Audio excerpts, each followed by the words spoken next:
There are people who say, why is this happening to me when I pray 5 times a day, as well as tahajjud, as well as my sunnah, as well as my nafil, when I'm honest, when I'm a good person, when I don't cheat, when I don't steal, when I don't hurt people? Why can I not get a job? Why have I lost my job? Why did I lose a family member, be it a child or a spouse or a parent or a sibling, whoever it may be?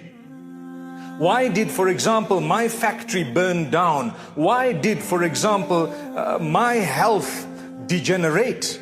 Allah says, it's got nothing to do with whether you've prayed or not. It's got nothing to do with whether you are close to us or not. In fact, if anything, the closer you get to Allah, a sign of it is that He is going to test you more.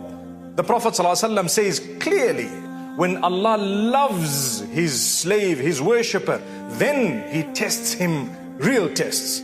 So you lost your job, you just cannot get another job.